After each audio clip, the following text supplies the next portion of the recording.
call the first item on the public hearings, and that is KMR Development, LLC, a preliminary plat, SUB 21-13, requesting review and approval to develop a new residential subdivision named Parkview Estates, Section 10, consisting of 37 lots at the property currently addressed as 4698 North Rogers Drive in the residential single-family small lot. And this has been deferred from the December 7th Planning Commission meeting, and we'll turn it over to staff for the presentation. All right. Thank you, Chairman and board members. My name is Brady Moore. I'm the Chief Innovation Officer from the City Manager's Office, filling in tonight for our planning staff. This first case tonight, as the chairman mentioned, is SUB 21-13, Parkview Estates, Section 10, the preliminary plat. And as was just mentioned, this was first reviewed on December 7th, 2021, and tabled to tonight's meeting. The hatch pattern that's highlighted in this area map is the subject site that we're looking at tonight. And as you can see on the map, you can see the area highlighted in purple with the surrounding existing neighborhood lots that have built homes, and Section 8, which falls just to the south. This aerial view shows, again, the highlighted area in yellow of the subject site that we're looking at. This falls just to the south of Richmond Elementary and Richmond Road, and in the center of the current Parkview Estates. When we look at future land use maps, we're looking at basically density and overall residential versus commercial use. And as we zoom in closer, the future land use map shows that this is low density residential housing area, and that is what is being proposed by KMR Development and is adequate for this area and matches the zoning. Even more kind of zoomed in look, this shows that it is RSS zoning in the neighborhood. RSS zoning, just as a reminder, is small family, single lot, residential, 5,000 minimum lot square footage, and then this matches the rest of the neighborhood that we see there. Here's a preliminary plat that has been proposed by the applicants. As you can see here, there's two things to note. Mr. Hallgren asked at our last meeting about that kind of hat-shaped polygon that sits there on lots 12 and 13.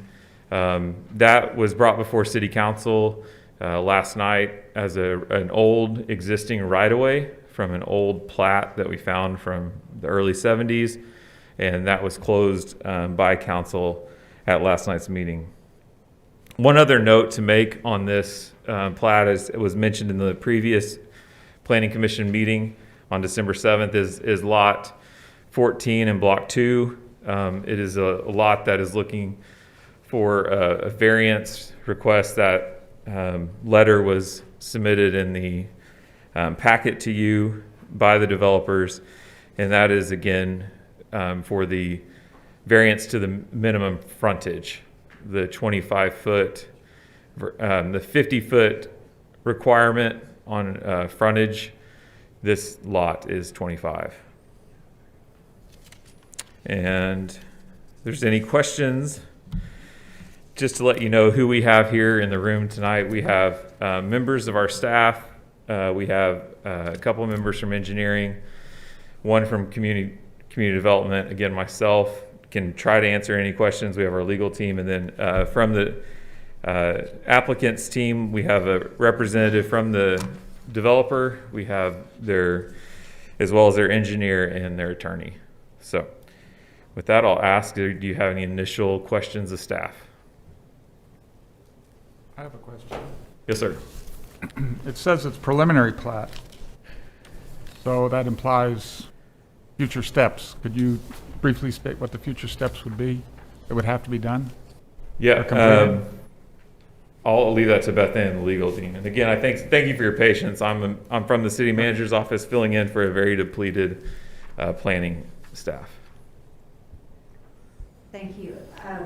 And again, I'm not wholly familiar with Stillwater's processes, but basically the purpose of a preliminary plat is for an engineer, PE in the state of Oklahoma, to prepare a diagram, which is sort of the beginning part of a final plat. Now, part of the platting process is going to be incorporation of right-of-way, easements, layout of the lots, those types of things. And that's the mechanism by which all of those features become dedicated to the public. So the right-of-way, the easements, all of those sorts of things. Sometimes detention ponds end up being dedicated to the city pursuant to plat, as opposed to having it go through like a separate instrument approval process. Some cities do it differently, but I believe in Stillwater that as they advance through the process, as long as all the criteria is met through the ordinance and through the land subdivision code, after approval of the preliminary plat, then it'll come back to the Planning Commission for final approval, and then it will go on to the City Council. So that's just a kind of a high-level overview. But we will do inspections. The preliminary plat has already been reviewed by engineering staff, so any information that would have been supplied by the developer from an engineering perspective would have been reviewed, and there would have been comments received by city staff. And so the idea is that the final plat really is supposed to closely mirror the preliminary plat, but it is a two-step process in case there are difficulties encountered during the period of construction. During the period of what? Construction. Okay. Oh, okay. So construction can occur before the final plat? It can. It doesn't always, but certainly construction of the public infrastructure is going to move forward. Earth change, things like that. Except I think an earth change permit's already been issued, if memory serves. Yes. Any other questions? Yeah, just a refresh for myself. What is allowed per city ordinance or processes for the builder or developer to do prior to the approval of the preliminary plat? Do you mean like what are the requirements that they're required to provide? What kind of activities on the site are they allowed to do prior to the approval of the preliminary plat? You know, I think that I probably would defer to engineering staff on that, or community development. They may be able to answer that, because I mean it really does vary from city to city. Of course, I think they can survey the area. I believe in this case they have already received a excellent an earth change permit. So I'll turn it over. I'm Bill Mills with City Engineering. Do you mind asking your question again? Well, my question is, what is the builder or developer allowed to do on the site prior to the approval of the preliminary plat? Well, in this case, as we understand, they have an earth change permit, which allows them to move earth and to disturb, to remove the existing cover. The improvement plans like water, sewer, streets, and drainage typically don't come before a preliminary plat. They come in between a preliminary and final plat, but they wouldn't have to. If it was, I could foresee where it might be acceptable to do infrastructure before a preliminary plat, but that would be unusual. The biggest thing they usually start is surveying and potentially earth change. Clearing the land needs an earth change permit. Okay, thank you. But the code does provide that they're not supposed to start construction of the improvements until the preliminary plat's been approved. So, Another question? I do, yeah. So the subject is section 10, and then in the drainage study, it talks about 2 phases are planned, section 8 to be constructed first. I guess I'm a little bit confused where section 8 is relative to approvals. Okay. Where it is on the map or where it is on the No, approvals? I know where it is on the map, Okay. just in the process. Section 8, as far as I understand, is already, the final plat has already been Okay. approved.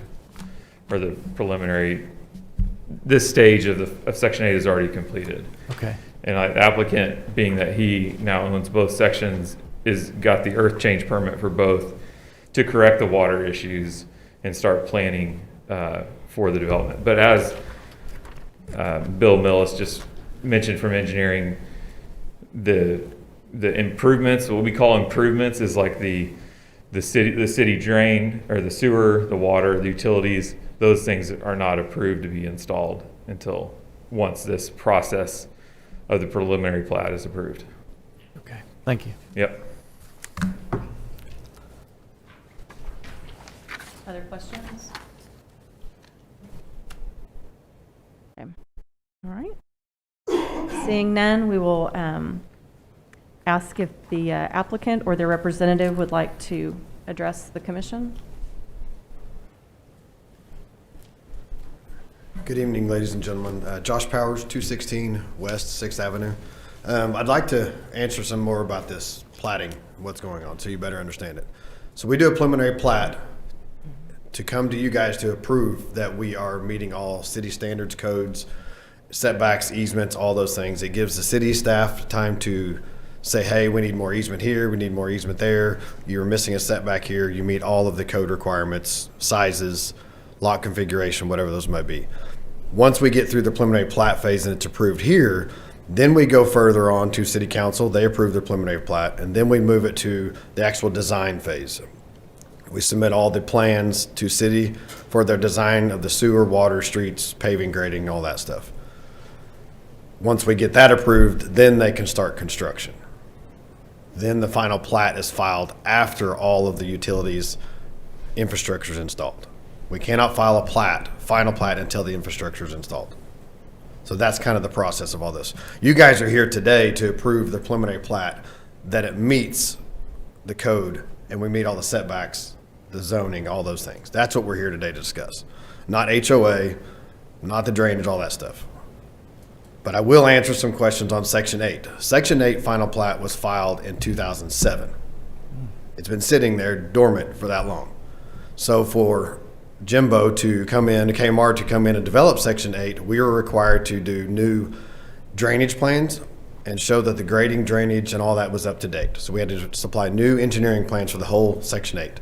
That has all been done, approved, and now it's being installed. Only dirt work, or not only dirt work, but the infrastructure is only being installed on Section 8. That's it right now. Section 10, as we are still here discussing, trying to get that approval on it. We did get an approval for the Section 10 dirt or earth change permit because, as you see all the comments, all the drainage concerns. Well, can you show me how to bring it up, the map? Which one do you need? The existing one? So I have a couple maps here that I want to show. There's the file. You can Okay. pick any of those.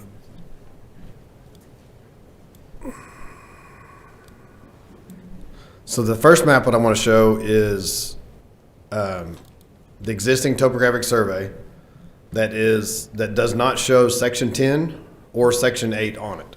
This shows only the contours between the existing stuff that's out there. And as you can see, all this water drains down to these houses, these lots right down here. Everything that was there before we started dirt work drained down to these lots. And as you can see, there's a channel that they tried to cut in, or it was causing erosion issues. All of it drained down there. So now when we come in and we did Section 8, Section 8 and 10, I'm going to overlay those two, showing you what they look like with the existing contours. As you can see, we're doing two roads that is cutting off the runoff that is flowing from north to south. We got this road here, which is Section 8, and this road here, which is Section 10. All of this water is going to be diverted to a detention pond, which is in Section 8. Our Section 8 drainage study has been approved. and it also includes Section 10. So the drainage study incorporates all of Section 8 and all of Section 10. This next map I'm going to show is what the proposed contours look like for Section 8 and Section 10. And it shows you how we are diverting all of that water that is going south. It's going into the roads and flowing westerly, southerly into the pond and being detained per code and per state requirements. I've seen a few questions and comments about groundwater. I have no idea about groundwater. That's not my expertise. It's nothing that we are here to, that I can even talk about.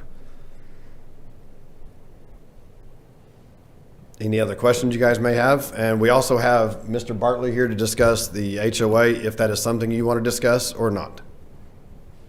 Because it's actually a private issue, not public issue. Yeah, if I were to sort of boil down a lot of the comments that I got from email from the neighborhood, there were more than this, but primarily it was drainage and HOA. Right. So, I'm not an expert in drainage, so I have to believe that two engineers that signed it believe that it's going to work at least as well as it is today. So Right. I don't know what else to do with that. Right. I did read the drainage report that was sent in, or whatever was sent in, and I couldn't quite understand where they were talking about. I tried to understand and look on Google Earth, and it looks like most of it was further up into the existing development and maybe one area in this area, but not that I could tell. We're diverting a lot of water just by the roads alone. I mean, the roads are going to collect the water and run down and go to the detention pond. So, and that's part of the state statute, so we cannot increase water off our property. Well, on the HOA side, I guess my question is, because it was a big concern among the neighborhood, is does the plat that's been submitted meet the requirements of the covenants in their HOA? That is a private entity, and private ownership can discuss it, and I'll let Mr. Bartley discuss that. Hello, my name is John Bartley, 623 South Lewis, and I am an attorney here in Stillwater, and my main focus is on real estate development, title, covenants, and homeowner associations is where my main focus is. And in doing research, my 20 years here in Stillwater, I have probably examined, I don't know how many abstracts for lots in the existing developed portions of Parkview Estates. And so I've seen these covenants and I've seen this HOA for years. And it's one of those, it's kind of remarkable, this HOA that was originally formed in 1976 for really the first three sections of Parkview Estates, how they have kept going as different sections have added on. They have done a remarkable job of that, because if you look at, well, I won't bore you with history of HOAs, but they've done a remarkable job with their HOA and the sections they've put together. But here's what it boils down to with covenants and HOAs. Covenants are a private agreement between the developer of a subdivision or land and then the people that buy those lots. The city of Stillwater, or any other municipality, has no jurisdiction over covenants, has no enforcement ability over covenants. It's not the city's job to determine are the covenants being followed or not. So if a plat or what a builder is doing meets or doesn't meet covenants is not the city's responsibility in any shape or form. It solely boils down on a preliminary plat. Does it meet city code?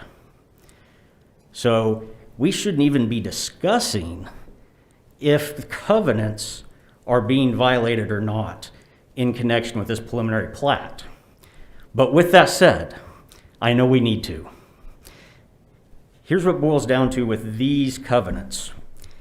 Each section of Parkview Estates, as their final plat was filed, the owner or developer at the time, in sections 1 through 7, I believe was Jackie Rogers, filed the plat and then filed a very similar set of covenants for each section. but it's a distinct set of covenants. For section 1, different than 2, 3, 4, 5. They all then submitted themselves to the authority of the homeowners association. So the homeowners association was formed in 1976. And I'm just going to pick on section 6 of Parkview Estates. Section 6 final plat was filed on September 13th, 1983. The covenants were then filed 2 days later on September 15th, 1983, and those covenants said all lots in Section 6 shall be subject to the Parkview Estates Homeowners Association. But it had its own set of rules, meaning minimum square footage, take care of the grass, roof pitch, all those covenant kind of things. That's great for sections 1 through 6, or 1 through 7. Section 9, there's a uniqueness. Section 9 was filed in 1996. Same thing. New set of covenants subjected itself to the HOA. Now, I want you to keep in mind, I said Section 9 was filed in 1996. Section 8, the final plat, was filed in 2007. No covenants were filed that encumber Section 8. I cannot find them. So Section 8 has a plat, but it does not have any covenants that encumber it. And Section 8 was never submitted to the authority of the HOA. What is the proposed Section 10, because right now there is no such thing as Section 10. We've got a meets and bounds tract to the north that's adjacent. We're just going to call it the proposed Section 10. I cannot find any covenants that encumber the proposed Section 10.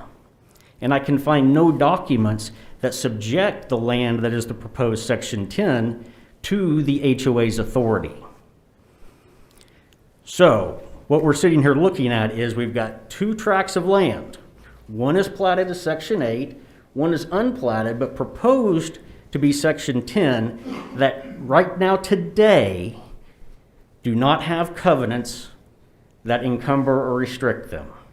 And they are not under the authority of the homeowners association. So the rules of the homeowners association that may be more strict than city code do not apply to these tracts. But all the city code rules do apply to these tracts. Have any questions? Any other questions regarding the HOA?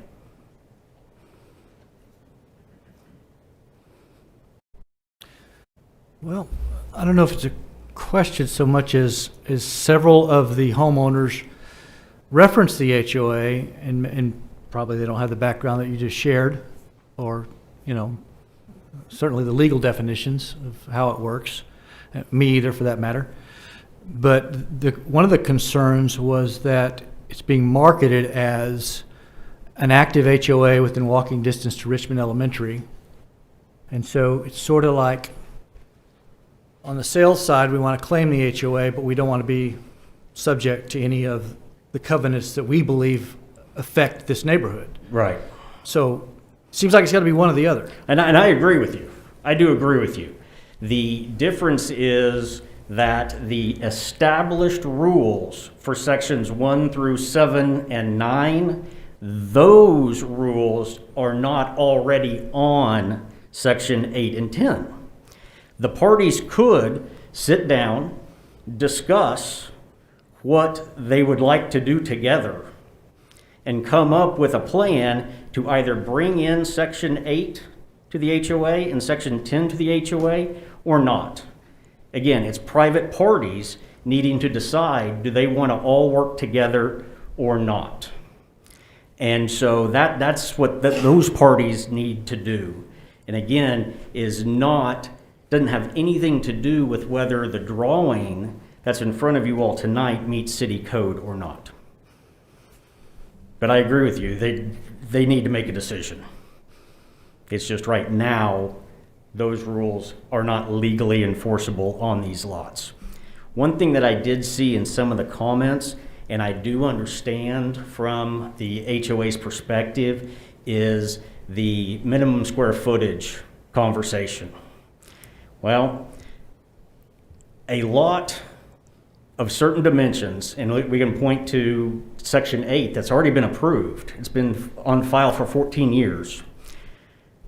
And correct me if I'm wrong, some of those lots, the dimension of those lots, when you add in the setbacks that are required by city code, you could not build a house to the HOA or the covenants of other sections minimum. And so right there, we've got this contradiction. You can't build into setbacks to get the square footage. And so it's one of those give and take things of the difference between covenants that were put together, some of them in the 70s, compared to today's and the need for today's building and what's in demand now. There's some differences in the way the world is now compared to 40 years ago. Sure. And so I think conversation between the party is important. It's just not part of the decision-making process for a preliminary plat. I recognize that, but there were several neighbors that are very upset, and we have to be concerned about that to some level. Agreed. We can't just ignore that. I mean, I print these emails not so that I can shred them, but so that I can read them. So I think one thing that concerns me is that, and I wasn't involved in conversations, I'm only hearing about them, right? Is that the request was made to quit claiming you're part of the HOA if you're not going to follow the rules that we believe apply. And the developer was supposedly said, yeah, I'll take that off the website. Well, as of this afternoon, it still says the same thing it did earlier. And like I said, maybe that conversation isn't exactly how it was relayed in the email, but that's what I got. Yeah, and I don't know the answer to that. And I greatly appreciate your comment about you don't print emails to shred them. My time on city council and as mayor and interacting with citizens when it came to development issues, I know exactly the conversation. And you're caught between a rock and a hard place sometimes between, you know what, I hear what you're saying as a citizen, but here's what city code says. And it's tough. And I feel that. And I don't have any great advice on it other than the city code is a city code. And there are ways to deal with those kind of issues between the private parties, especially those issues that exceed the scope of what this meeting's about. Wouldn't you say, though, that if we approved the plat, the preliminary plat, that the position of the existing homeowners would be severely diminished?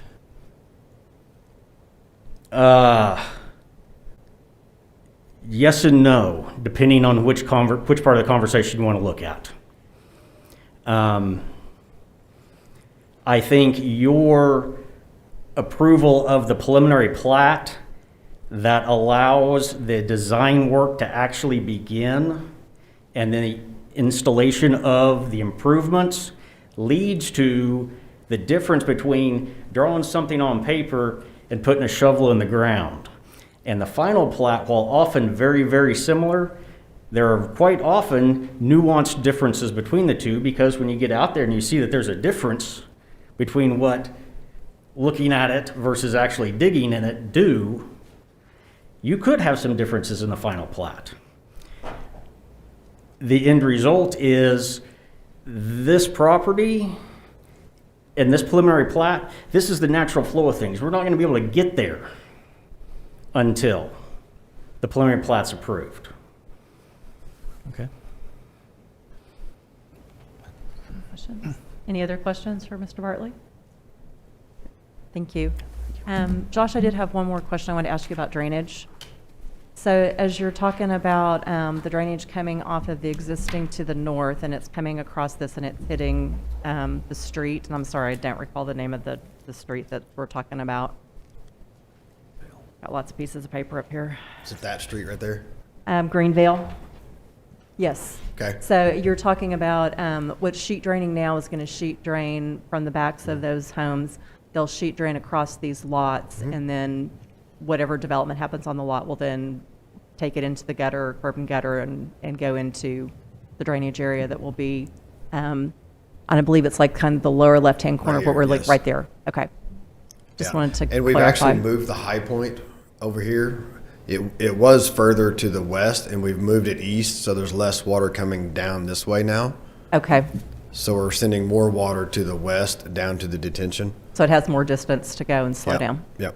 Okay, very good. And Thank you. everything, like I said, meets city code on the drainage and the depth, because I know it's not the greatest, but city standard is you put the water in the streets. That's Yes, what it's- you do, and there's been that no way. infrastructure out here to even do it underground, so. Yeah, that's it's just been what that we way do. here for decades. Exactly, yep. Okay. Yep. All right, very good. That was my last question. Any other questions from the Yes, I commission? have a question, Chair. When I was at the site the other day, I noticed that in it's maybe west-southwest area where it abuts to several houses, the earthwork is higher, at a higher level than the houses it abuts to. Now, just to my very untrained eye, it tells me that could be a problem with drainage, but is there going to be further changes made to that earthwork that will not make the drainage susceptible from draining from the area of the site onto the homeowners' yards? So, as I showed you earlier, this is the existing as it is, before we did any dirt work, anything at all. You have a very large area flowing to these lots down here. The area is much larger. Now when we go to the proposed, we have actually cut that down to half a lot, 2,000 square feet, 2,500 square feet of a lot that is now flowing off the backyard down to this lot, compared to all of the water of this whole entire basin flowing to it. Each street is cutting off water flowing it west. So even though these lots may be built a little higher, there's less water flowing off of the sites than there was previously. We cannot increase water off the sites. So we can't. We've diverted the water to the west into the detention pond. These lots are raised up so that the water will flow to the streets and have positive flow. I know you've probably seen a lot of older houses in Stillwater where the lots are below the streets. What does that do for the houses? So we've tried to get all these lots up above the road so that everything will positive flow to the streets and flow away. So that's why some of these lots, especially the western side, they're all raised up above the streets. And some of the ones in Section 8, which we're not discussing, but some of those are raised up even.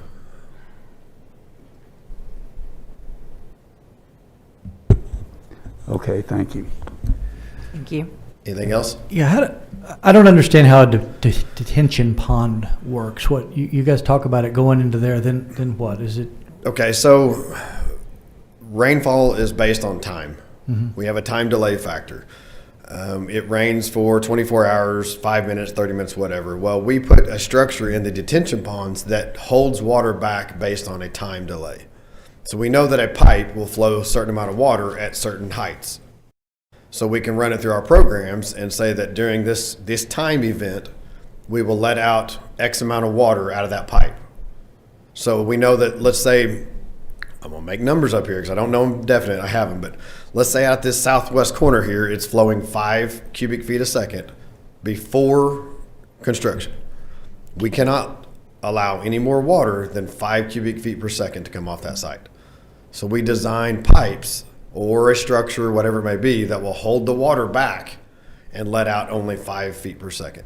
Now, it is a longer delay, but it's never more water than that amount at that time. So it's kind of they're all over town. Sometimes they're wet structures, sometimes they're dry structures. It depends on the developer and what they want and what they want to do with them. A lot of times they'll put a kids' playground in the bottom of them. You know, because they only get wet when it rains. So they'll put a playground at the bottom of them, or they'll put water, or they'll dig them deeper and make it a water structure. It just kind of depends on what it is. Okay. So that's how that works. It's a collector. Yeah. Yeah. Thanks. Any other questions? Well, I have a general question about covenants, and maybe someone from the city would have to answer this. How are covenants viewed in Stillwater? The current covenants, how are they dealt with? You mean restrictive covenants that are by the homeowners association? Well, like the one in Parkview Estate. Yes, I mean, he's absolutely correct. I mean, from a legal perspective, the covenants have to be enforced by the board or by a chairman, but cities, pretty much statewide, they do not invest themselves in enforceability of homeowners' covenants. I mean, they're basically a covenant between the homeowners that live in that particular area. They all have collectively agreed to follow this set of criteria.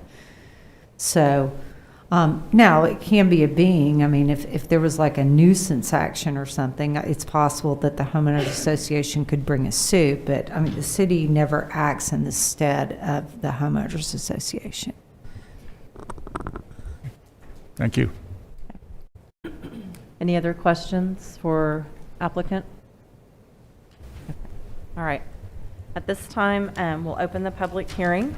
So we'd call for anyone in the audience that would like to speak in favor of this to come forward. Okay. Seeing none, I'd ask for anyone who would like to speak in opposition to come to the podium. Please state your name and address for the record. Am I allowed to pull this down, or should I just go ahead and wear it? You can do whichever makes you Okay. comfortable. Perfect. My name is Rayanne Meyer, and I live in Parkview Estates. I live at 105 East Marie Drive, which is at the upper section right behind what they're calling Section 10 that's here for Plat consideration tonight. I am opposed to the manner of which the plats have been presented to the city and presented to the board, because they have not been a cohesive, work together type of, I want to say a marriage of two entities trying to get to a positive outcome. You know, our homeowners association is an established homeowners association that's been in place. I believe it is the oldest active homeowners association in the city of Stillwater, and probably one of the most active.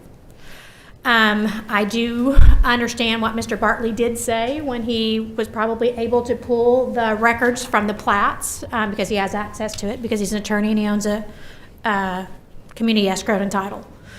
I would like to add that Section 8 and Section 10, we, the residents of Parkview Homeowners Association, have always called that Greenbelt area.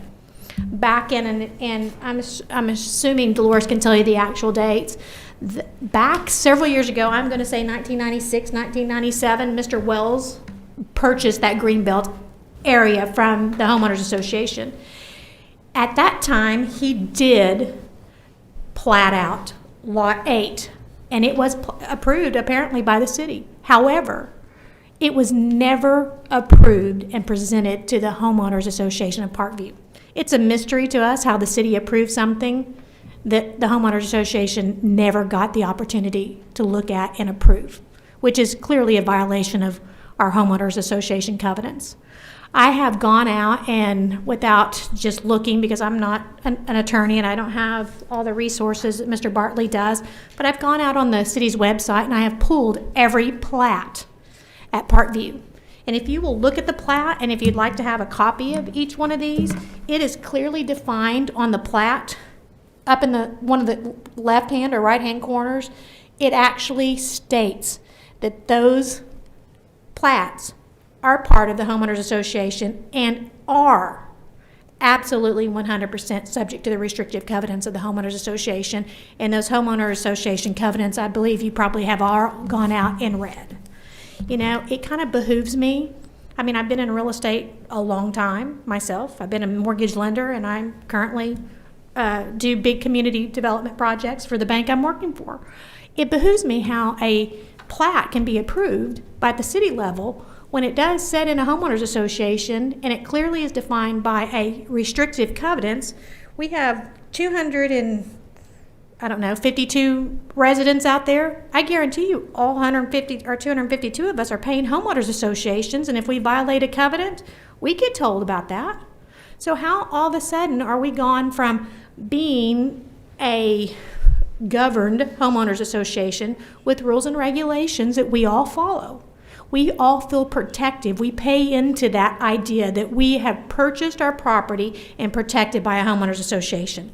To come fast forward to a new development, and I do personally feel steamrolled a little bit by the developer, who really, he has met with us twice. He was late both times. If the last time we had to call and remind him to even show up because he had forgotten.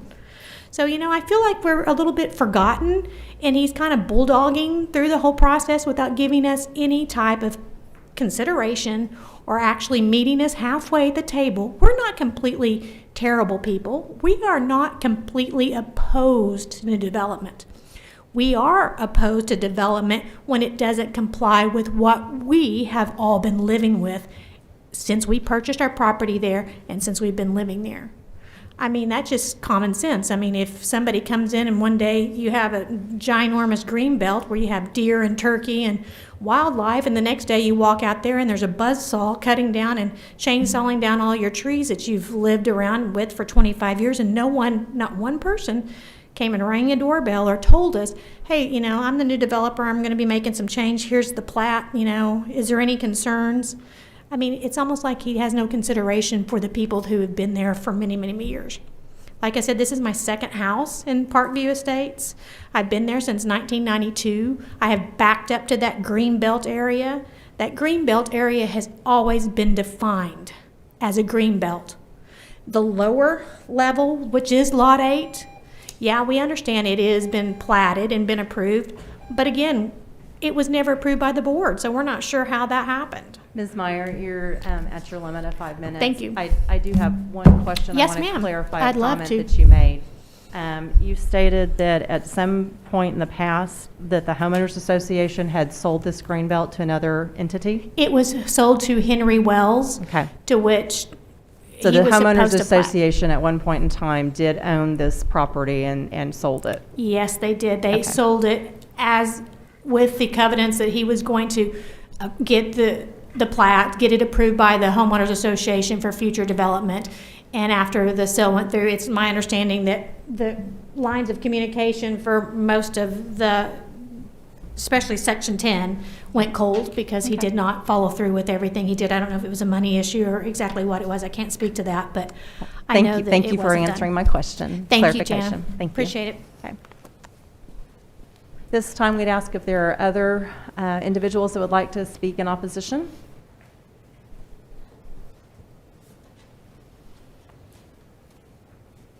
Hi there. My name is Doris Al-Haraki, and I am the HOA president out in Parkview Estates. I've lived at 314 East Rogers Drive for 37 years. I love our association. I am very familiar with our HOA. I'm very familiar with our covenants and our bylaws. They are very strong. I do have some information, if I can hand it to you guys. Is that okay? Do you want to hand it to Okay. our clerk here? Hold on. Let me give it. Okay, I think. Okay.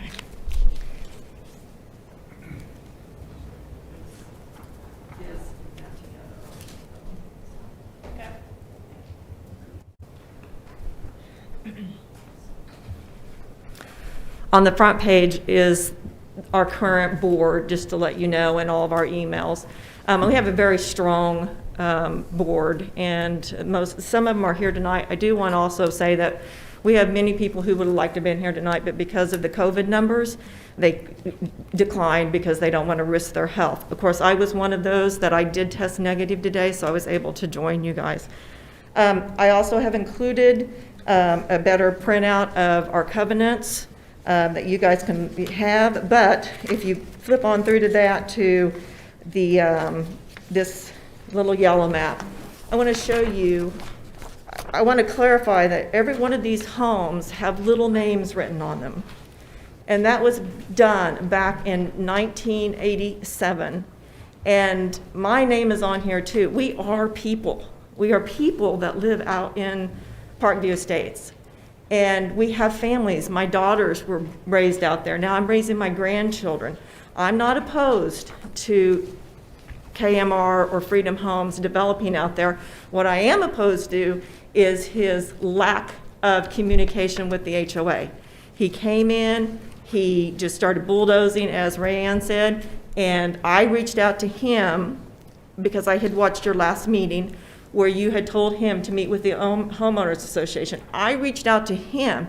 He joined us on a Zoom meeting, and then we scheduled a walkthrough with him that was supposed to have the engineer there, but the engineer did not show up, and that was per you guys. And I had to call him because he completely forgot about us. So that just lets you know that we are forgotten. And we are people. We've raised our families out there. On the last page, this is the original platted part that Henry Wells did. You can see that, I don't know how KMR development was able to change Section 8, but it is not how it was supposed to be platted. And so I don't know how that was done. Section 10 was not platted, but this was the design for it. And it is also completely different. Additionally, I want to say too, is that we have huge drainage issues, which these papers are here. We had a senior design team came out in 2017, and you can see some of our drainage issue. I've already told Jimbo, I said, I understand he's got all these engineers that are working on this, but when he leaves, the HOA gets to deal with it if they are continuing to be part of the HOA. Additionally, the website, let's talk about that. I had told Jimbo that, and his real estate person, that it does offend us. We worked hard for that website, we pay for it, and they went in and just copied all of our information, plagiarized our information, and just put it on theirs as if it was their site, their HOA. And I wouldn't have been as upset if they just put a link, but no, they just took all of our information and stuck it on their site. And as has already been mentioned, maybe they don't want to be a part of the HOA. I don't know. That could happen, but then take it down. Don't advertise it as such. Additionally, I also want to address that I know Richmond Elementary is full. I don't know if they've approached the school district. I hate to see 51 new families come in, and then we have to, as taxpayers, raise our taxes in order to pay for the building onto a new school. So those are some of my issues, and I appreciate your time. Thank you. Okay. Is there anyone else that would like to speak in opposition? Yes. You want to come forward and state your name and address for the record, please? Yes. Good evening. I'm Rosemary Angel, 100 East Rogers Drive, and I did speak at the last meeting, and I have some things I'd like to pass out to you. May I hand you some things, please?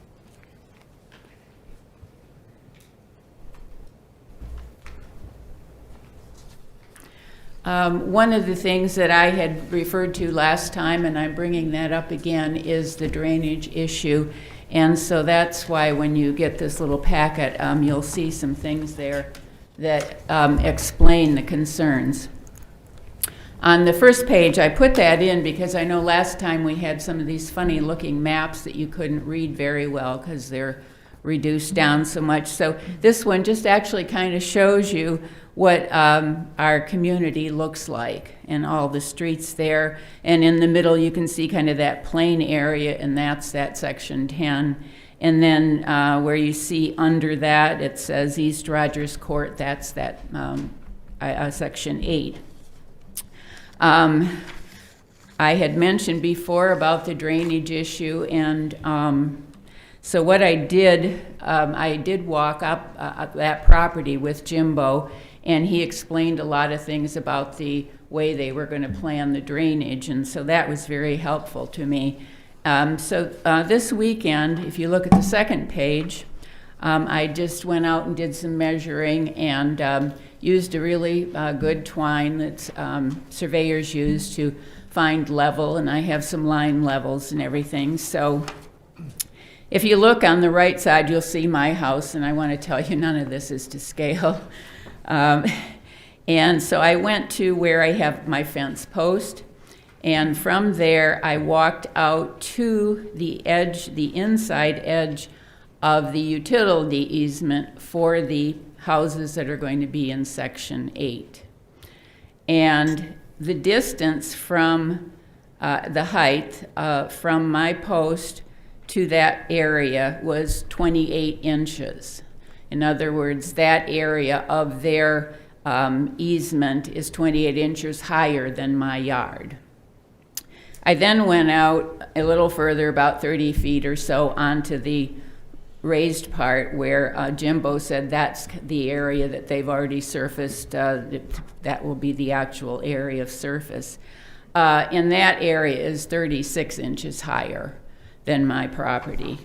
Now I know one of our learned gentlemen here did say that they're not going to have any more water issues than we have right now because we always had that water coming down to our houses. Well, we had a field there where a lot of stuff was absorbed.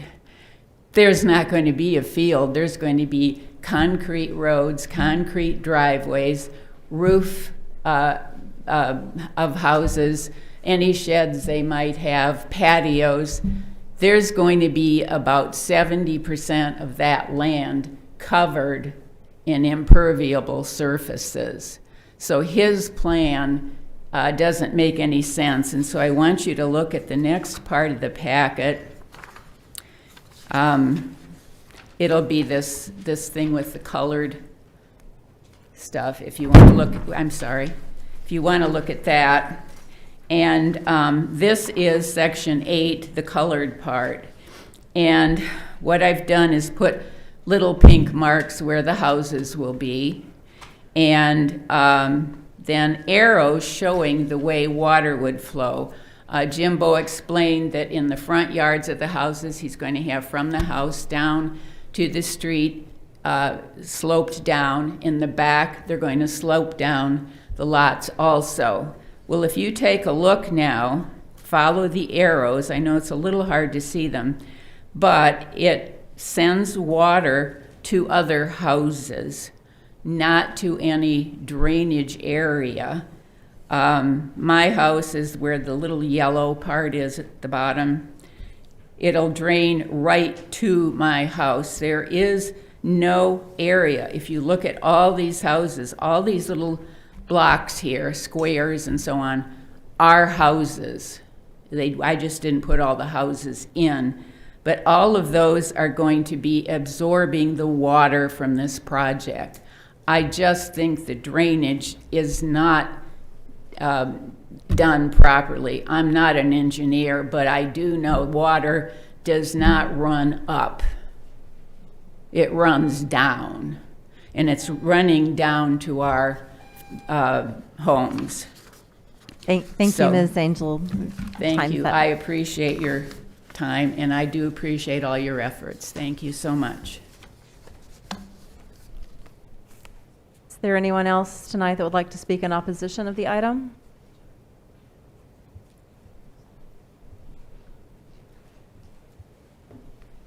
You'd come forward and please state your name and address for the record.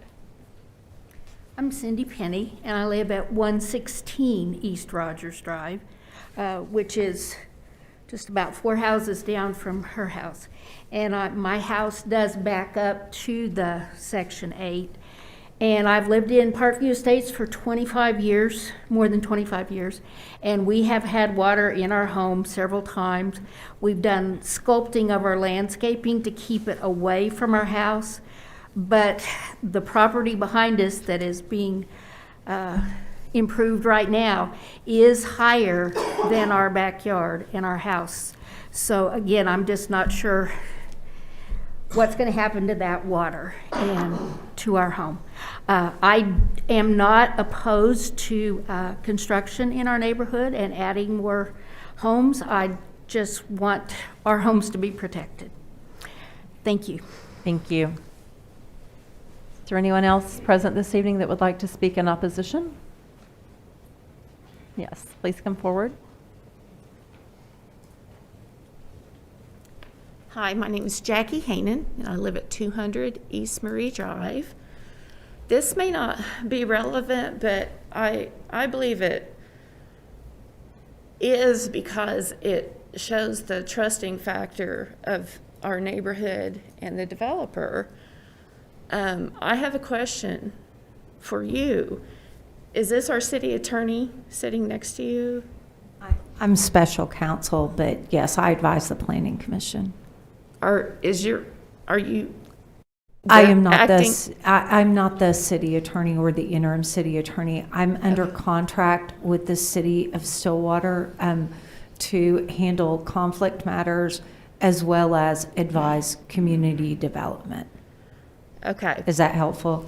Yes. Okay. Because I was concerned because our acting city attorney is a spouse of the Correct. developer. Yes, and And I was concerned about personal No, I was conflict. actually, and this probably is as good a time as any to discuss this, but I was actually retained by the city of Stillwater over a year ago, maybe even 2 years ago, to handle any sort of developments or other issues involving Ms. Carnley's spouse.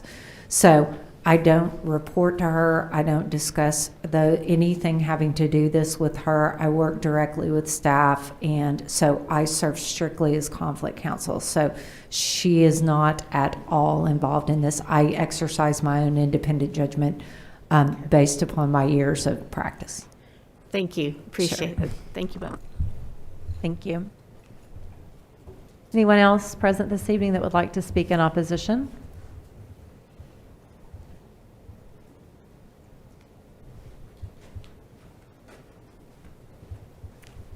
Hi, I'm Charlotte Zwiebel at 423 East Rogers Drive, and I just want to take the opportunity as a resident of this neighborhood to say how much I agree with all the ladies that were up in front of you, ahead of me.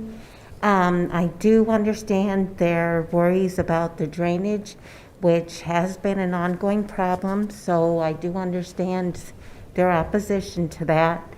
And the other thing is, it's been a lovely green space for a lot of kids in the neighborhood. And just looking at this, there's no green space. There's nothing that helps with the way this community has built themselves over the last, since 1976. It's a tight-knit community. We keep an eye on our kids, and I don't see that the developer is taking the time to get to know the neighborhood and to work with our HOA, our governing people. So I just thank you for your time, and I just want you to know I agree with these ladies. Thank you. Is there anyone else present this evening that would like to speak in opposition? Yes, please come forward and state your name and address for the record. Hi, I am Janice Cox, and I live at 4506 North Greenville. When I look at my back door, I see the very high piles of dirt. I'm sure that's still being moved around, but as I went out to look today, the land is higher than my yard. My yard has already flooded in 2019. Lot of damage to my flooring, and it's kind of an ongoing issue. So I look at that and still concerned that this is going to flow right into my backyard and right into my house. just a quick observation because I have been scrambling to figure this all out, because it was like suddenly surveyors were wanting to come through. The next thing you know, there were just a lot of equipment ramming the plastic in, cutting of cables, and then it's like, wait, what is going on in my backyard, basically? So I just want to speak to the lack of communication. Most of us have been scrambling to figure out what's going on. We heard there's a sale, suddenly there's construction, and just hopefully I don't cause a problem here, but what I've been noticing is just that communication. Communication is crucial for both entities to be working together. Observations that I've noticed is just the lack of talking to our HOA board, the lack of communication. We shouldn't be scrambling to figure out what's going on in our own backyard. And watching the video of the walk around, it's my understanding you guys are very aware that there was an HOA. There was a question about, do you have... Speak a little closer to the mic, Okay, please. I'm sorry. We're losing you on the recording. Okay. My concern is with the walk around, they were discussing the fact that, he was aware of HOA, he's aware there was one. Well, why wasn't there a discussion? I think that's why you're having the frustration right now, is because nobody knew what was going to be happening. There was no conversation. So it immediately causes a concern. And just in observation, I hope it's okay to say this, but what I've observed is kind of a lack of respect, rolling of eyes last December in the meeting, just watching that body language, rolling of eyes, watching it today, and just they didn't seem very interested in the fact that there's an HOA here. It's kind of like, we're going to do what we're going to do because we can do what we want to do. And it kind of sounds like they can do what they want to do. But that's not how it should be. This needs to be a community working together with the builder. New houses are exciting. I was excited when I figured out we were going to have some new houses in the area. I love the green belt, but I was excited that, property values, maybe they'll go up and things like that. But it's been frustrating trying to figure things out on my own after the fact of everything that's been going on. It's just, I'm going to mow my way through, and then if there's a problem, I guess we'll address it. That is how it seems to me as a homeowner. Going to do what I'm going to do, and sorry about that. So anyway, that's just my observations, and thank you for your time and consideration. Thanks. Thank you. Is there anyone else present this evening that would like to speak in opposition of this item?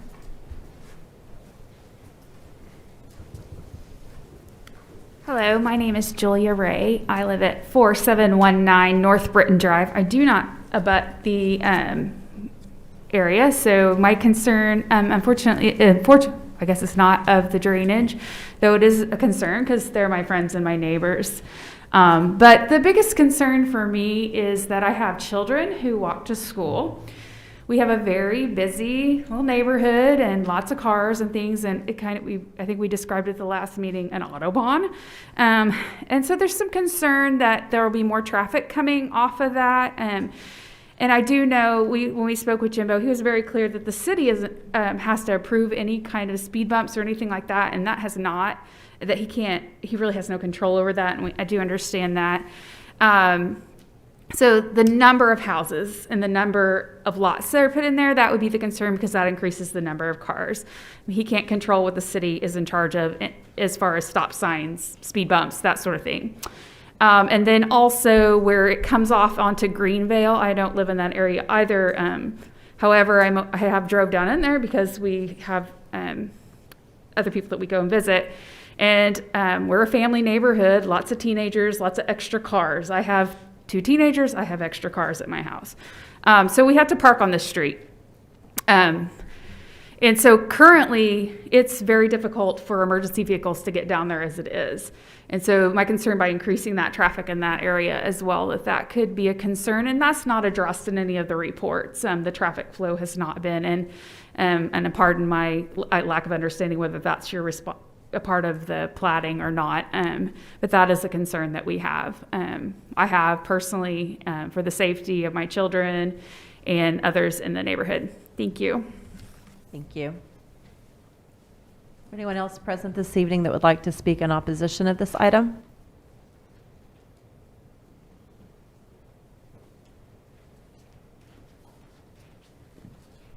My name is Claire Widdicombe. I live at 4514 North Greenvale Circle.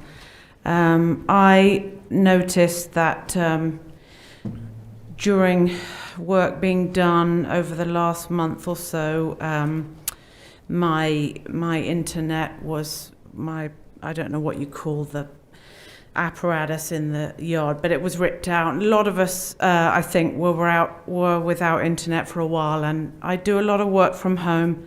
I can't be without it. So I think my main concern in the future is damage to things, obviously, drainage, flooding, internet, and the again lack of ability for vehicles like emergency vehicles to come in. There are so many cars parked on the streets, and they can't move. So I'm not sure, just in the future, how that's all going to work. Thanks. Thank you. Is there anyone else present this evening that would like to speak in opposition of this item?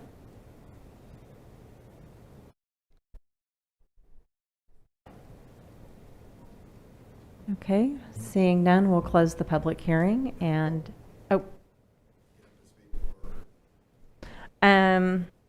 yes, Josh, I'm sure if you'd like to address, yes, you can come forward before I close it. Sorry, thank you. I'd like to make a few comments on what was just said. So we did a Freedom of Information request, and we found a picture from 1970 something. Where is that at, Brady? Is it on here? All the files you sent here on that folder. So that one that we requested isn't on here? There it is, yeah, okay. So we found this, and this shows all of the lots that in 1973 that were going to be laid out on this development. And as you can see, Section 8 and Section 10 are completely lots filled everywhere.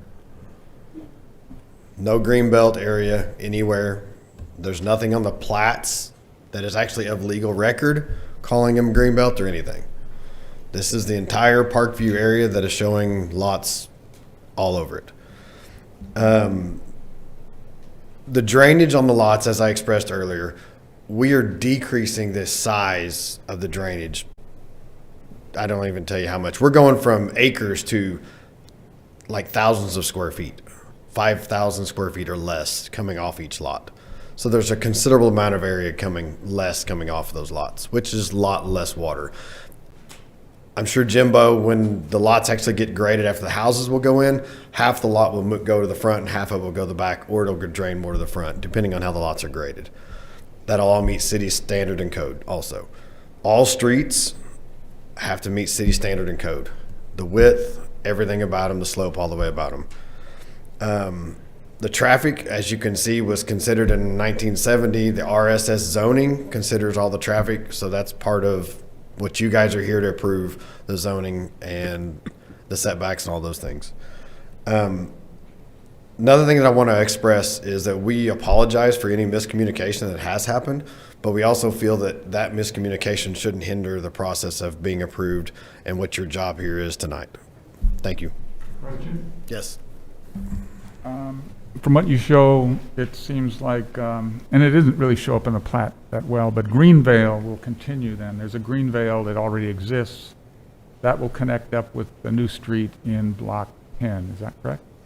That'll be the street that runs, it'll run all the way. I do not understand what your question is.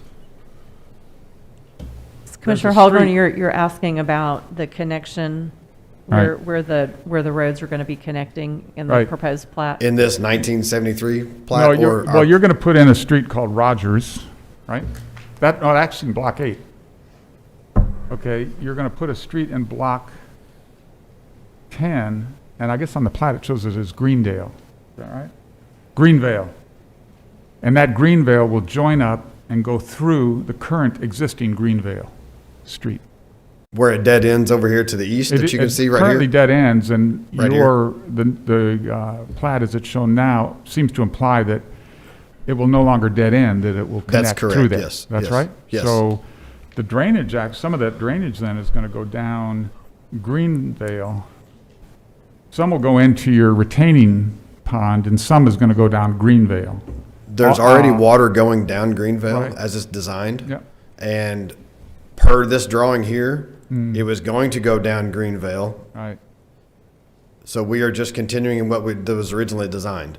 No, I'm just clarifying what I Yes, what I see. I want to make sure. Yeah, and as I expressed earlier, we actually moved the high point further east. Yeah. So not as much water would actually go down Greenvale. So we're Right. pushing more to the west to go to a detention pond.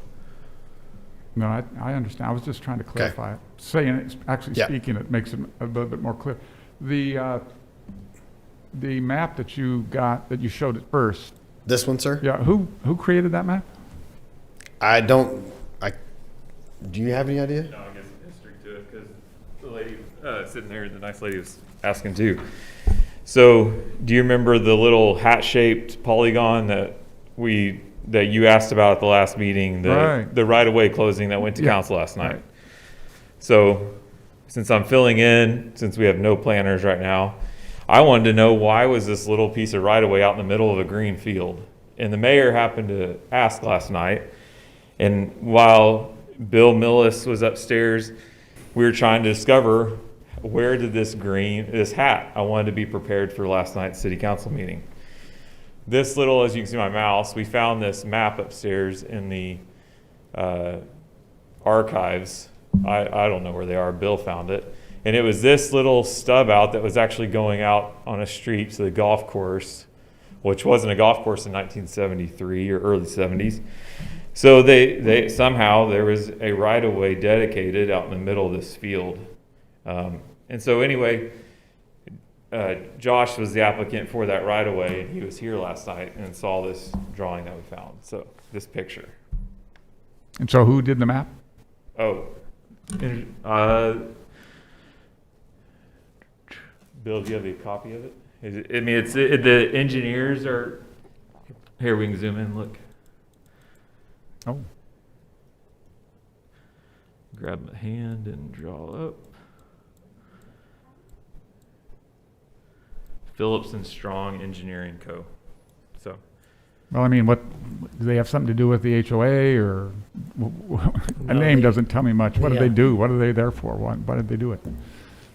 Sorry, what's the Well, why did they make the map?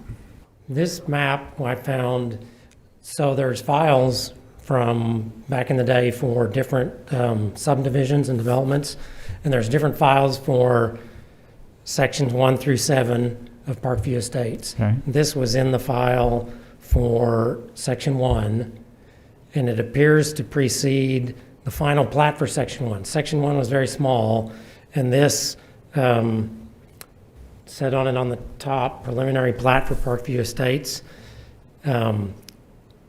And at the time, I don't think there was a planning commission, so I don't know what the process was. This isn't, near as I could tell, stamped or approved, but it's clearly part of the original planning documents for Parkview Estates in the file with the actual final, I think it was the final plat for section 1. Okay, so it might have been the owner at that time that put it together. I think I saw the owner's name in the file. I know there were references to Mr. and Ms. Rogers as the owners. I don't remember if there was anything specific on that. I've got the actual thing back there. I don't remember this didn't look like it was, it's got a lot of marks on it that people used it as a working document. So I don't know how formal it is, other than it was part of the file establishing Parkview Estates. 1970s. I think 73. I think the final plat for section 1 was 74. But I don't, that's by reference, because I don't think there was a date on here that I found. Okay, I'll go thank back you. and look at the original. That's good, thank you. You bet. I have a question. I don't know if the city engineer is better able to answer the question or the developer engineer. And this is the point I was trying to make earlier about the buildup area, and I believe two of the residents mentioned it. One of them brought this illustration map. This buildup area right here, which I observed, is much higher than the current housing. So how is it going to be addressed that there will be flow toward the houses, currently existing houses, from the buildup area? How's that going to be addressed? I'm not clear on that. Well, excuse me, from looking at the grading plan, that area drains from north to south now, from the area where those new houses are proposed to where the existing houses are. As Josh stated earlier, there's a significant area that drains that towards those. And when that was constructed, there was not adequate provision for that drainage. That's why the people have that problem. The current developer's obligation is to not make things any worse. It's not to fix that problem. He's just obligated not to make things worse. But what their grading plan includes is decreasing the land area that drains that direction so that the overall peak flow rate going south towards that line of homes is less than it will be less when they're finished than it was before they started. So there will still be water going from the new proposed houses uphill towards the existing houses downhill, but there's a lot less area that will go towards them. So this won't necessarily fix all their problems, but it will decrease the amount of water that goes towards them now. Does that help? Well, you answered my question. Thank you. Oh, one other question. In regards to the street configuration, I'm not clear on that. So there's going to be an extension of Greenville up to Rogers? Yes, sir. Okay. And the city has looked at that and feels that's adequate to address any traffic density that will be resulting from the development? Well, there are certain triggers to require a traffic impact analysis, either by trips per day or trips per peak hour. And this doesn't trigger any of those. So there's not a traffic impact analysis required for this size of development. And it fits in with, it's shown on the preliminary plat. It was shown on the preliminary plat that Mr. Wells was working on. I think it was, no, I don't remember, 07 or 97. So there's nothing here to say to imply a likelihood of significant problems that would require a traffic impact analysis. Thank you. You're welcome.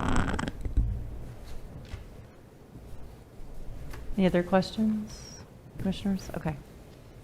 Let me address for this. Yes. State your name and address, please, for the record. Jimbo Carnley, 1601 Fiddler's Hill Street. I want to address a few things. It's not really, to Bartley's point, part of this planning commission, but I think it's important because even though he spoke and mentioned the covenants and it's not part of the planning commission, it was still brought up multiple times. So I think we need to address that. Let's clear the air a little bit. First of all, I'm a local citizen. So what we do in Stillwater we feel is important and it's needed. So we don't want to go in here and disrupt or try to do anything abnormal. What we're doing is an infill build. Let's keep that in mind. We're building out an existing neighborhood that was not completed in the 70s and 80s. We're not changing lot sizes. We're not changing dimensions.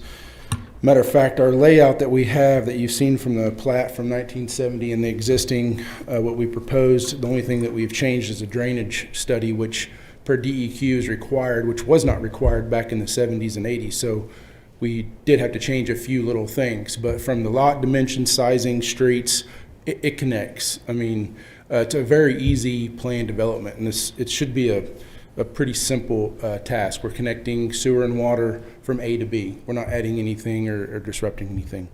As far as the drainage goes, it's a huge topic. I've known this going into it. I was contacted by several people about the drainage when we bought that. Hey, this thing floods to the south. All right, well, what are we going to do about that? We don't want to cause any more problems. So when you say 28 inches up, you're correct. It's 28 inches. Might be higher in some areas when we do a final grade. The reason why is water's flowing from north to south. I want to clarify this, make it very clear. We raise that up, water's flowing this way. We raised it up so we can get the water to flow back to the north a little bit to the street. So everything's going to flow back to that street to the north. So the only water we're going to get to the south on those existing homes, so we don't flood them out, is the backyards of the houses we're building, not 10 acres of field. So the velocity is going to be cut down from the back of a house. When you're picking up steam, the velocity of water coming down, running through the streets, we're going to hit that street and we're going to stop it immediately. It's going to go to the west to the detention pond. So we're fixing those problems. I want to address the communication problem. Again, this is not a planning commission issue, but it needs to be addressed because it's easier right now in front of you, in front of them. We want to be part of an HOA. We put HOAs and we do developments. We have 9 current developments going on right now. It is not realistic for us to sit there and meet with each individual person. We would not get anything done. While we understand their concerns, we do want to hear their opinions and voice their issues and concerns and try to address those things so we can have some really good continuity of what we're putting in place out there in the master plan. Some things are not realistic, going into the website, we put the covenants on there. We didn't steal them and copy and paste. Those are public record. Anybody can go get the covenants. Anybody can see the covenants. Nobody owns those except anybody can see the covenants. We put those on. We did think we were part of the HOA in Section 8. After doing further investigation, we're not. So we did take those down off the website. But, when you're selling homes and you're trying to pre-sell homes in the neighborhood, people want to know what's about. What is this neighborhood about? Well, they need to know that the HOA, there's a HOA in place and there's covenants in place if so. So yes, you have to disclose those. So they're not going to the courthouse and filing them. They're filing right there on the website and let's go with it.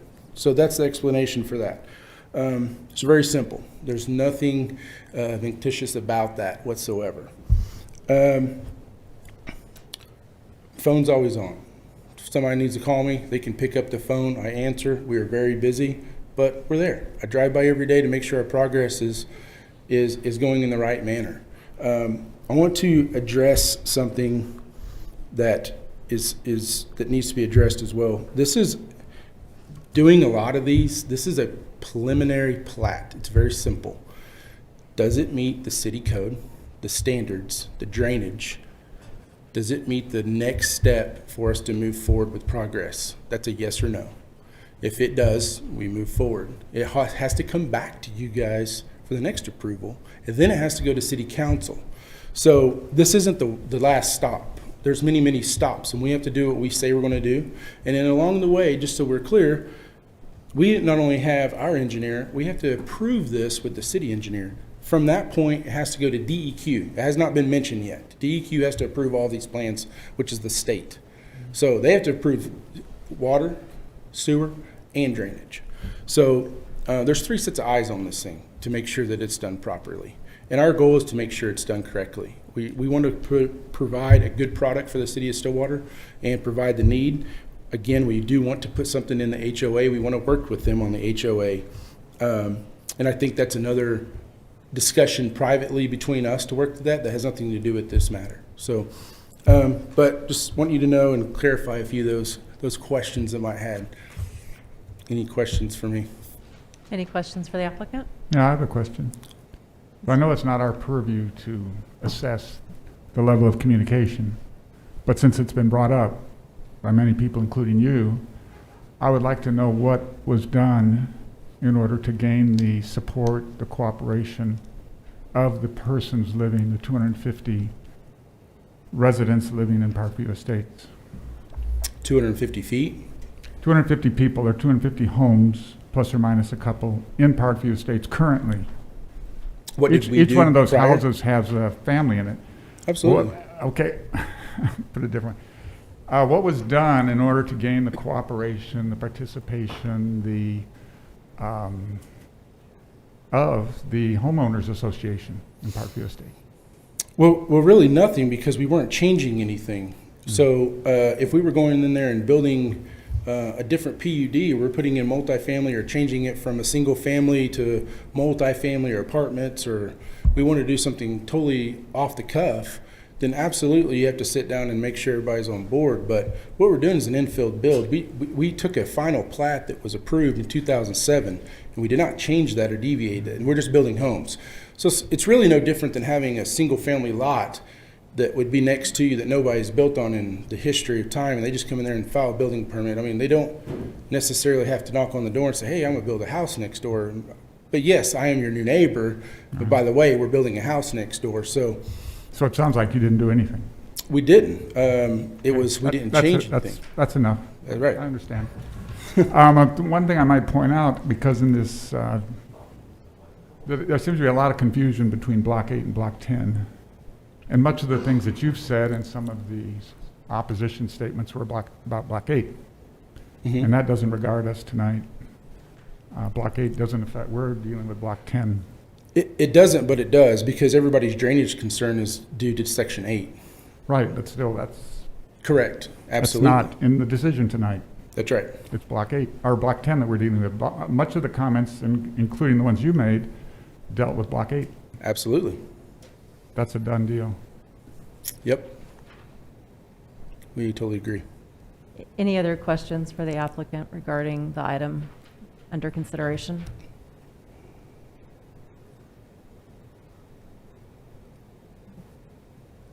Thank you very much. Appreciate it. Okay, at this time, we will close the public hearing and ask for staff's alternatives.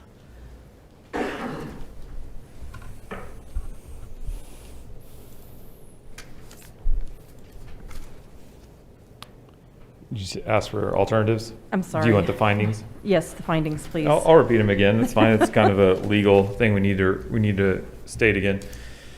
So the findings for this is the proposed preliminary plat generally meets the subdivision and zoning requirements, but will require an exemption, as we talked about earlier, as part of this to have complete compliance.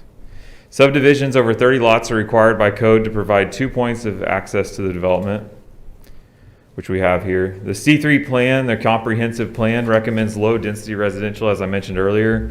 In this location, the proposed development would tie into this existing residential to the east and the south, again, just as shown earlier.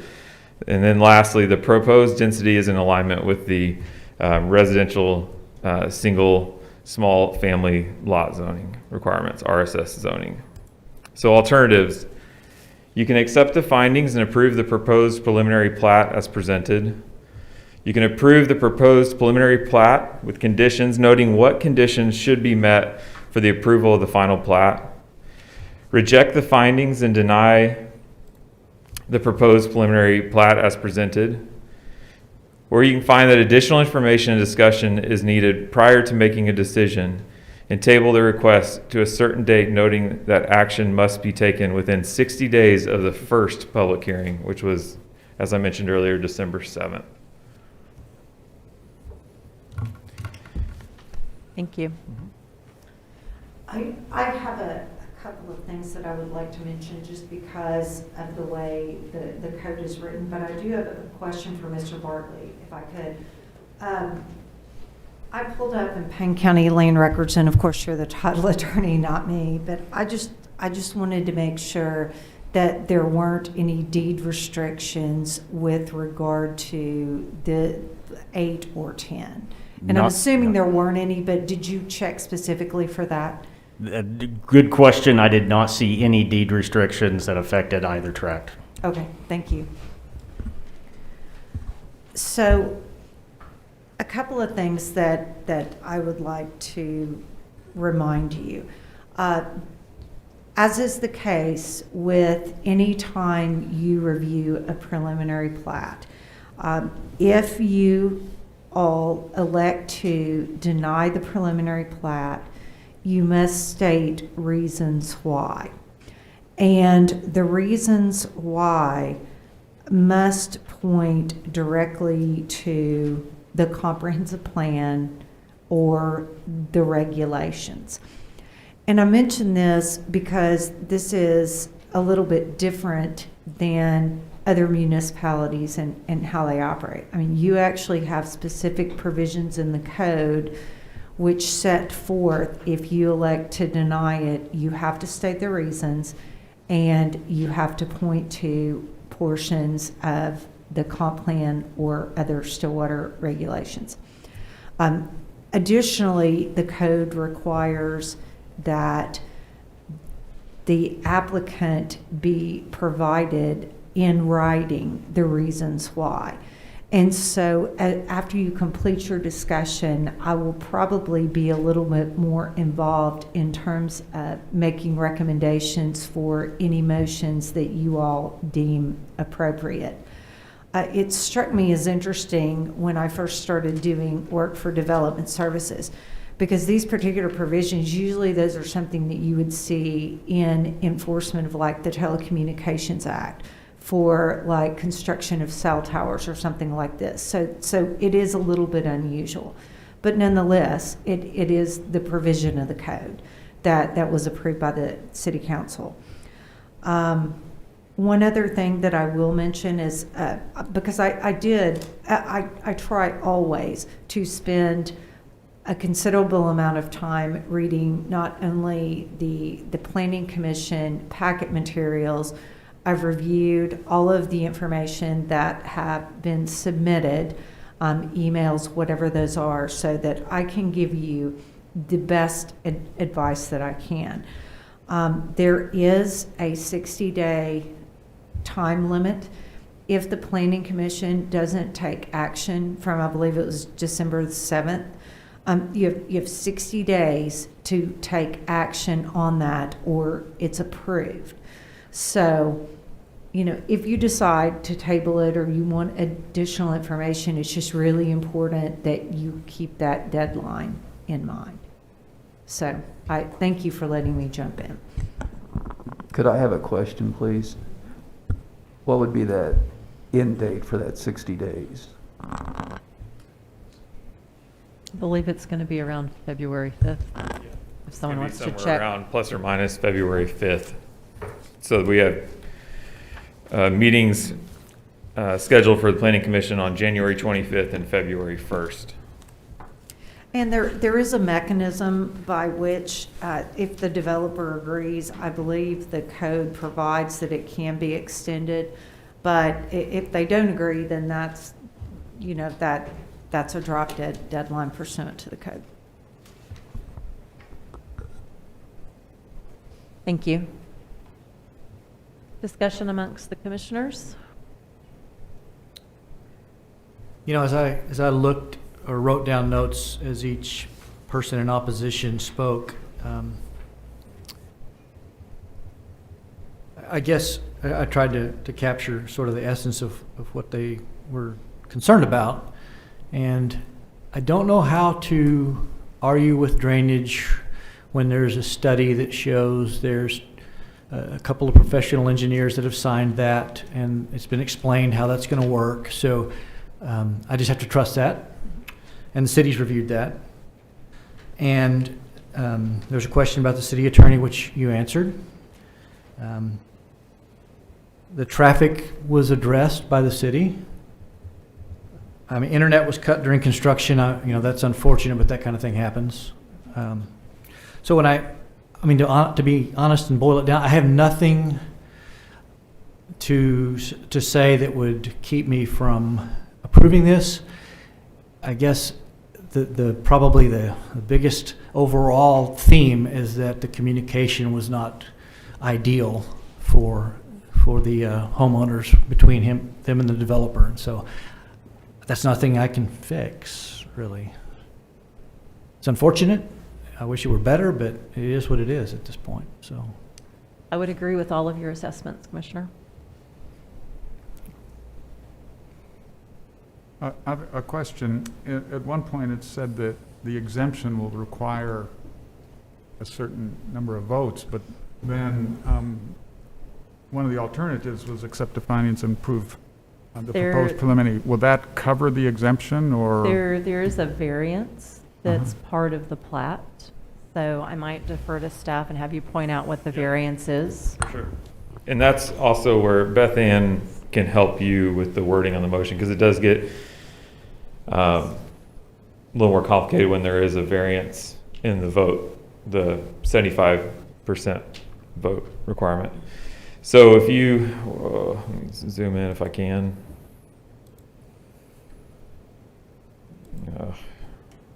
Well, that's true. Can you see? Yeah, I want to get you a good view, so let's take the time to do it right.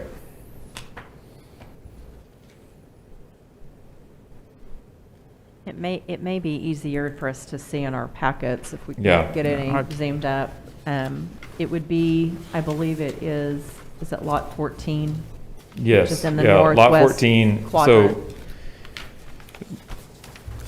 city standards, as we reviewed this and approved it, all the lots on the proposed plat meet city standards, bulk standards for setbacks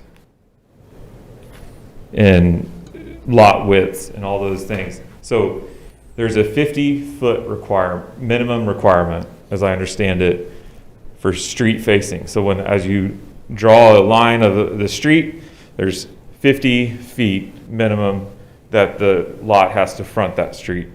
Right here on lot 14, and I apologize, I'm trying to get you a good view, is right here is a 25-foot, is it right, Josh, 25 feet? So it's 25 feet, which is requiring a long driveway back to this house, which sits on a big side. As you see, that lot is big. It's what we sometimes call a flag lot.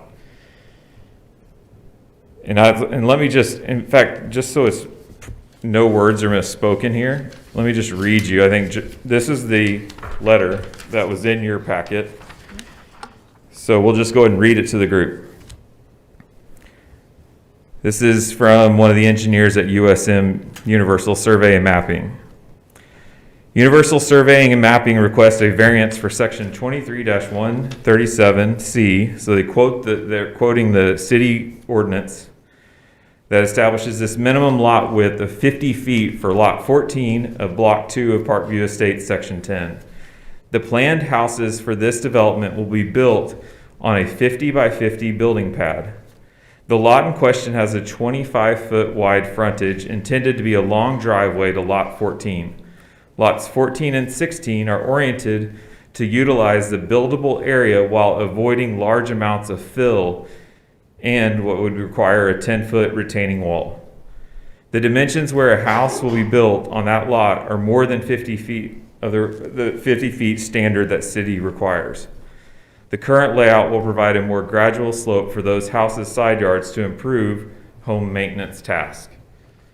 So it's not uncommon to have an exception in a preliminary plat. This is just the one for this one. And it's just, it's lot 14 there.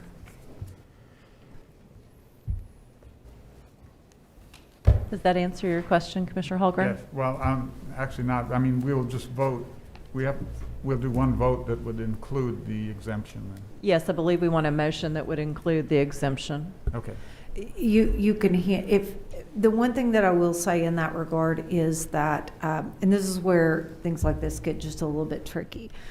Because of the 3/4 requirement, it would need to be unanimous. So as I've thought through this, if you would like, if the will of the commission is to approve it, you might want to approve the preliminary plat first and then approve the variance requested for the plat as a secondary motion. Okay. Thank you. So the only comment I would make is that having visited the site and looking over some of the plans, it seems to me that the development could actually have the effect of improving the drainage for those houses that seem to be affected by the current situation. And as was pointed out, 2 engineers have looked it over, and it seemed pretty convincing to me.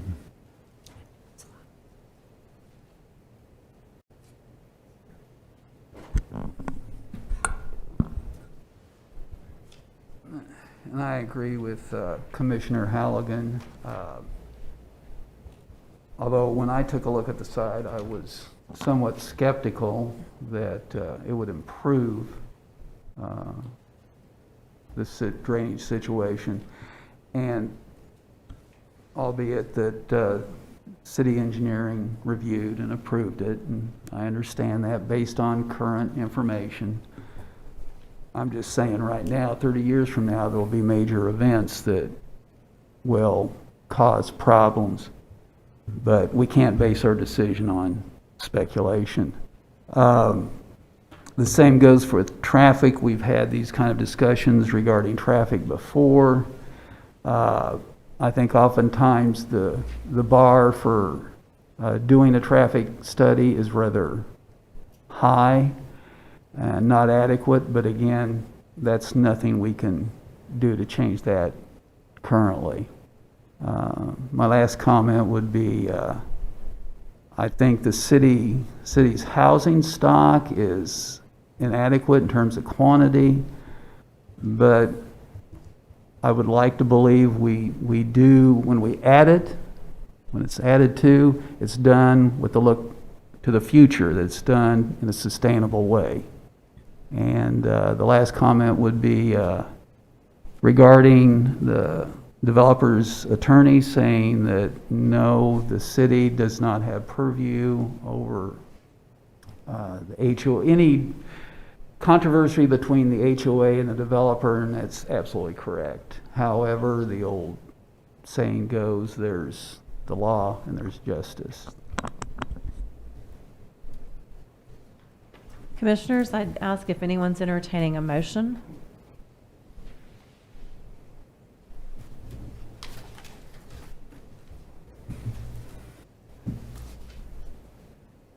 I would make a motion to, for alternative 1, accept findings and approve the proposed preliminary plat as presented.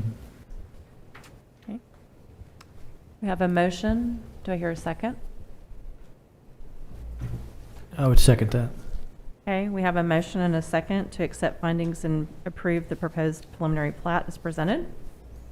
Okay, and I know it's not been an experience for you guys recently, but we are using the voting software.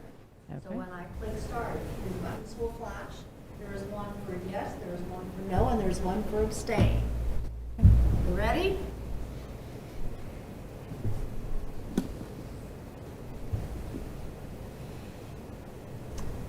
Motion passes 4-0.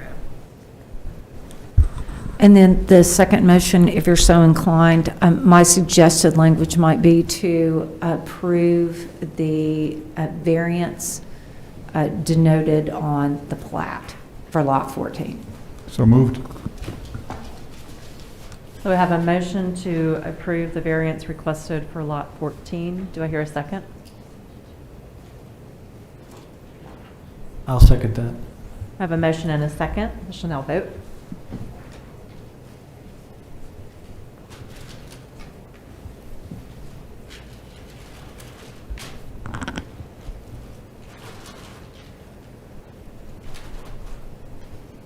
You have one that has no choice. To reset. Thank you. Okay. Variance request passes 4-0. Okay. Thank you all. Moving on to the next item on the agenda. The next item is a specific use permit. Yes, this gentleman has sent us communication that he would like this to be tabled into the next meeting on January 25th due to some health reasons. So we'll need a motion to table till the 25th. Commissioners? So moved. I second that. I have a motion and a second to table the specific use permit SUP 21-26 to the January 25th meeting.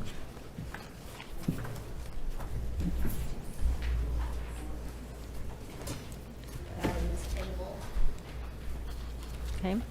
Moving on to the next item on the agenda are the meeting summaries for review and possible action. We can go individually,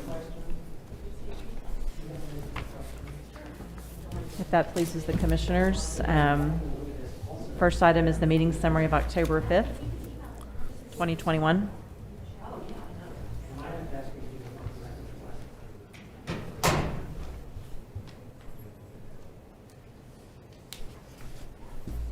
I have a motion to approve or any comments of correction or amendment to the regular meeting summary of October 5th, 2021.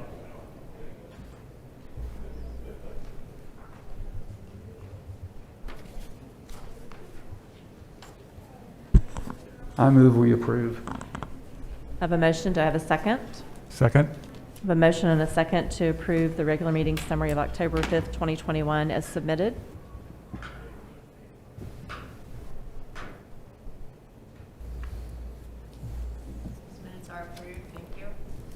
The next item is the regular meeting summary of November 16th, 2021. Do I have a motion to either approve or amend? I move to approve. A second. I have a motion and a second to approve the regular meeting summary of November 16th, 2021 as submitted.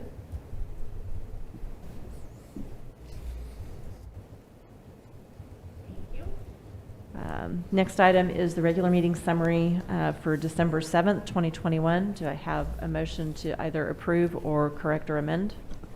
I move to approve. A second. I have a motion and a second to approve the regular meeting summary of December 7th as submitted.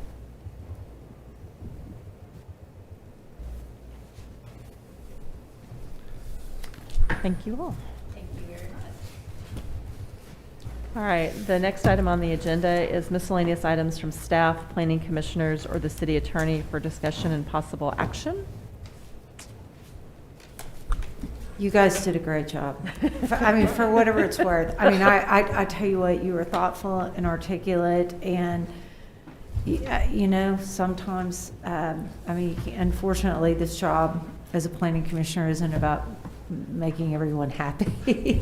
I don't know if you figured that out yet, but At least it pays well. Yeah, I know, exactly. But I want to thank you all for being so thoughtful and diligent, and you're an attorney's dream. So thank you. Thank you for your counsel. Yeah, and advice. We appreciate it, for sure. The next Planning Commission meeting will be January 25th, 2022. With that, do I hear a motion to adjourn? Motion to adjourn. Second. We have a motion and a second to adjourn.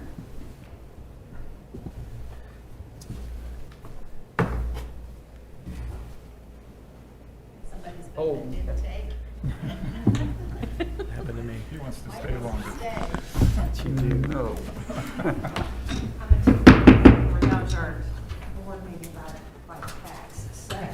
Is the city getting many applicants for planning staff?